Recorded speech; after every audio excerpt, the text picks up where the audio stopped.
आत्मविश्वास की अभिव्यक्ति था।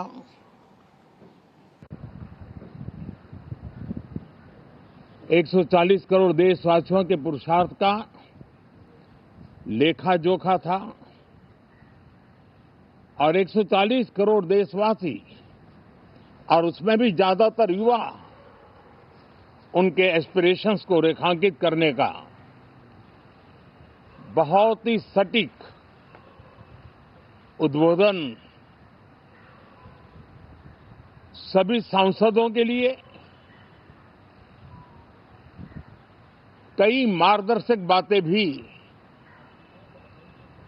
कल आदरणीय राष्ट्रपति जी ने सदन में सबके सामने रखी है। सत्र के प्रारंभ में ही और 2026 के प्रारंभ में ही आदरणीय राष्ट्रपति जी ने सांसदों से जो अपेक्षाएं व्यक्त की हैं, उन्होंने बहुत ही सरल शब्दों में राष्ट्र के मुखिया के रूप में जो भावनाएं व्यक्त की हैं, मुझे पूरा विश्वास है कि सभी माननीय सांसदों ने उसको गंभीरता से लिया ही होगा और ये सत्र अपने आप में बहुत ही महत्वपूर्ण सत्र होता है। ये बजट सत्र है। 21वीं सदी का एक चौथाई हिस्सा बीत चुका है। ये दूसरे चौथाई का प्रारंभ हो रहा है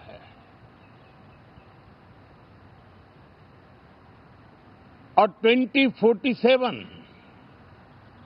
विकसित भारत के लक्ष्य को प्राप्त करने के लिए ये महत्वपूर्ण 25 वर्ष का दौर आरंभ हो रहा है और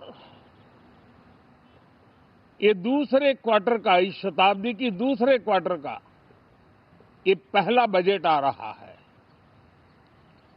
और वित्त मंत्री निर्मला जी देश की पहली वित्त मंत्री ऐसी है,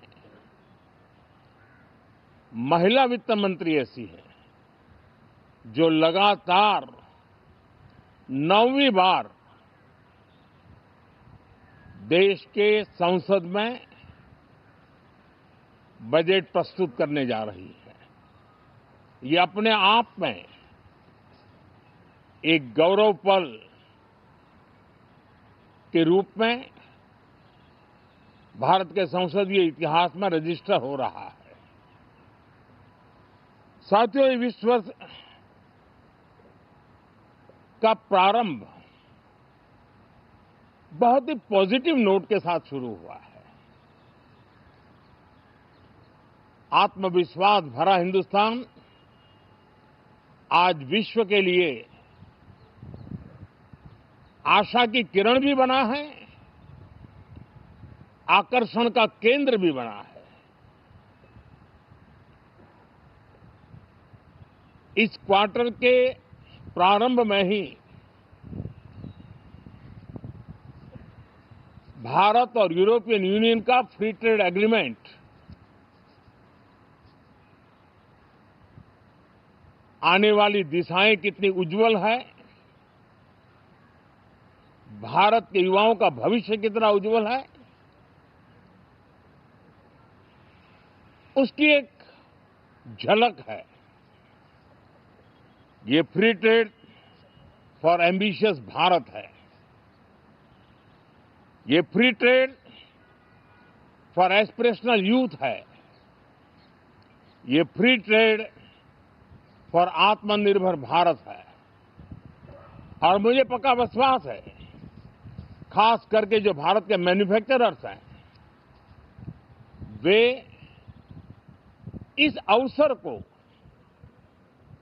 अपनी क्षमताएं बढ़ाने के लिए करेंगे। और मैं सभी प्रकार के उत्पादकों से यही कहूंगा कि जब भारत यूरोपियन यूनियन के बीच मदर ऑफ ऑल डील्स जिसको कहते हैं वैसा समझौता हुआ है, तब मेरे देश के उद्योगकार,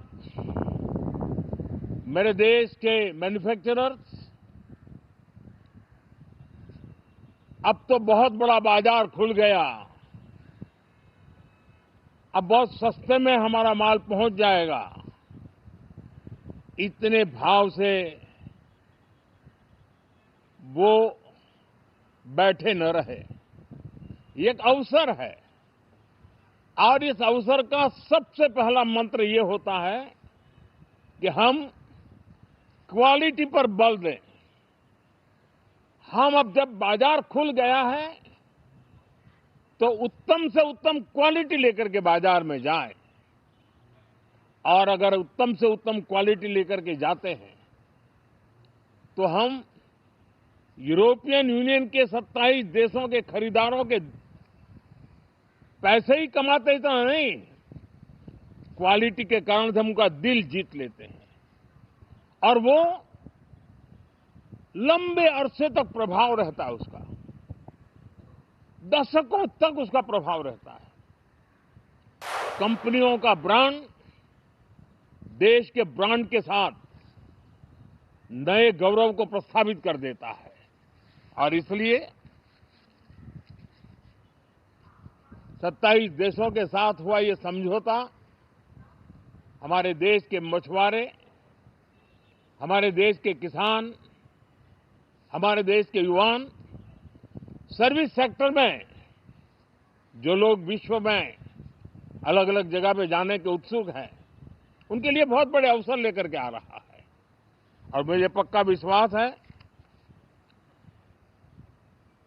एक प्रकार से कॉन्फिडेंट, कॉम्पिटिटिव और प्रोडक्टिव भारत की दिशा में ये बहुत बड़ा कदम है। साथियों, देश का ध्यान बजट की तरफ होना बहुत स्वाभाविक है, लेकिन इस सरकार की ये पहचान रही है रिफॉर्म, परफॉर्म एंड ट्रांसफॉर्म। और अब तो हम रिफॉर्म एक्सप्रेस पर चल पड़े हैं, बहुत तेजी से चल पड़े हैं। और मैं संसद के भी सभी साथियों का आभार व्यक्त करता हूं कि इस रिफॉर्म एक्सप्रेस को गति देने में वे भी अपनी सकारात्मक शक्ति को लगा रहे हैं और उसके कारण रिफॉर्म एक्सप्रेस को भी लगातार गति मिल रही है। देश लॉन्ग टर्म पेंडिंग प्रॉब्लम्स अब उससे निकल करके लॉन्ग टर्म सॉल्यूशंस के मार्ग पर मजबूती के साथ कदम रख रहा है। और जब लॉन्ग टर्म सॉल्यूशंस होते हैं तब प्रेडिक्टेबिलिटी होती है जो विश्व में एक भरोसा पैदा करती है।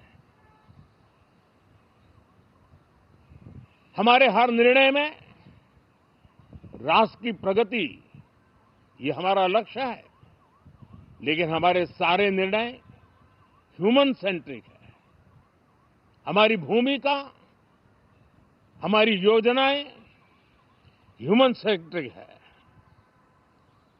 हम टेक्नोलॉजी के साथ स्पर्धा भी करेंगे, हम टेक्नोलॉजी को आत्मसात भी करेंगे, हम टेक्नोलॉजी के सामर्थ्य को स्वीकार भी करेंगे, लेकिन उसके साथ साथ हम मानव केंद्रीय व्यवस्था को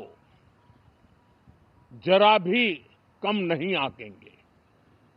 हम संवेदनशीलता की महत्ता को समझते हुए टेक्नोलॉजी की जुगलबंदी के साथ आगे बढ़ने के व्यू के साथ आगे सोचेंगे।